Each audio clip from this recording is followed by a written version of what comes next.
बिस्मिल्लाहिर्रहमानिर्रहीम। अस्सलाम वालेकुम। कैसे हैं नाज़रीन? उम्मीद करती हूँ बिल्कुल खैरियत से होंगे। आज आपकी खिदमत में एक बहुत ही ख़ास वीडियो लेकर आई हूँ। अगर आपको पसंद है तो लाइक ज़रूर करना है, कमेंट्स में अपनी राय का इजहार भी करना है और मेरे यूट्यूब चैनल पर ज़रूर सब्सक्राइब करना है ताकि आपको आगे चलकर बहुत ही जो है सबसे पहले और ख़ास वीडियो मिल सके और अपनी परेशानी को दूर कर सके। आज की वीडियो में जो नुस्खा बताने वाली हूँ वो है मर्दाना कमज़ोरी के लिए, जो कि मर्द जो है बहुत ज़्यादा परेशान है कि हम साहिब औलाद नहीं बन सकते। क्यों नहीं, आप ज़रूर साहिब औलाद बनेंगे।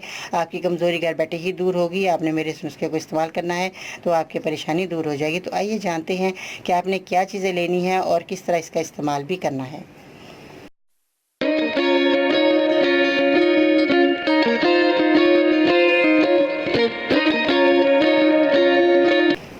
जी तो नाज़रीन, आज की इस वीडियो में जो मैं नुस्खा बताने वाली हूँ वो मर्दाना कमज़ोरी को दूर करने का है, जो कि बहुत ही आज़मूदा तजर्बे से गुजरा हुआ नुस्खा है।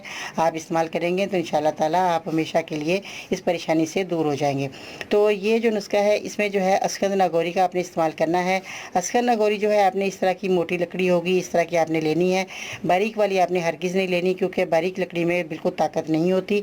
तो इसलिए आपने ये पंसार की दुकान से आपको मिल जाएगी आसानी से। उसके बाद आपने सौंठ का इस्तेमाल करना है, अदरक की सूखी हुई सौंठ, जो कि सब लोग जानते भी हैं, तो इसका इस्तेमाल इसमें करना है। उसके बाद आपने जलवत्री का इस्तेमाल करना है। जलवत्री जो है ये गरम मसाले में इस्तेमाल की जाती है और ये आपके किचन में भी मौजूद होनी चाहिए और ये बहुत फ़ायदे की चीज़ है।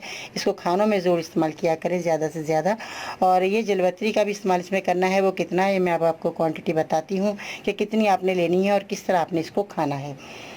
आपने सौंठ जो है 50 ग्राम लेनी है, अस्कंद नागौरी आपने 50 ग्राम लेनी है, जलवत्री जो है आपने 25 ग्राम लेनी है। तो ये चीज़ें आपने लेकर पाउडर बना लेना है। अच्छी तरीके से पाउडर बनाना है। अगर आप घर में बना लेते हैं बहुत अच्छी बात है, अगर नहीं तो आप जहाँ से सौदा लेते हैं, जैसे पंसार की दुकान से अगर आपने चीज़ें ली तो आपने उनसे मशीन उनके पास लगी होती है, अपने नज़र के सामने आपने इन चीज़ों का पाउडर बनवा लेना है। उसके बाद आपने घर लाकर इसका जो है आपने इस्तेमाल करना है। वो किस तरह के, आधी चम्मच आपने सुबह शाम खाना है पानी की मदद से। 3 माह आपने इस्तेमाल करना है। इंशाल्लाह ताला आप देखेंगे आपकी ये मर्दाना कमज़ोरी बिल्कुल ख़त्म हो जाएगी और आपकी परेशानी भी ख़त्म हो जाएगी। तो अगर आप एक ही बीमारी की दवाई आप देसी और अंग्रेज़ी आप नहीं ले सकते, हाँ अगर कोई बीमारी अलग-अलग है तो आप अंग्रेज़ी और देसी इकट्ठी ले सकते हैं।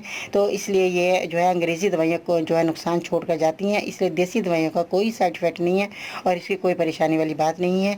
और आप बिला झिझक ये दवाई इस्तेमाल करें, यूनानी की तरफ आएँ और अपनी परेशानी को दूर करें। और बहुत ज़्यादा जो लोग परेशान हैं तो वो चाहते हैं कि हमारी ये परेशानी दूर हो जाए, तो वो मेरे नुस्खों को इस्तेमाल करें। मेरे वीडियो को देखें, मेरे चैनल को सब्सक्राइब करें ताकि आपको सबसे पहले वीडियो मिले और आपकी जो है परेशानी दूर हो जाए। तो जो लोग भी इस बीमारी में मुब्तला हैं तो अगर उनको ये मेरी दवाई खाकर फ़ायदा हो जाता है तो दूसरे लोगों को भी बताएं, उनको भी ये दवाई का इस्तेमाल करने का तरीका बताएं ताकि वो भी लोग इस्तेमाल करें, वो भी इस परेशानी से दूर हो जाएं और अपने जो है आगे जाकर अपनी ज़िंदगी अच्छी जी सकें, अपने जो है अच्छे काम कर सकें, अच्छे जो है बहुत ज़्यादा अपनी ज़िंदगी को अच्छा और खुशगवार बना सकते हैं। अगर ये छोटे छोटे नुस्खे जो मैं बताती हूँ उनको इस्तेमाल करें तो आगे जाकर उनको कोई परेशानी नहीं आएगी। मेरी दुआएं आपके साथ हैं। फिर मिलते हैं नई वीडियो में, तब तक के लिए अल्लाह निगहबान।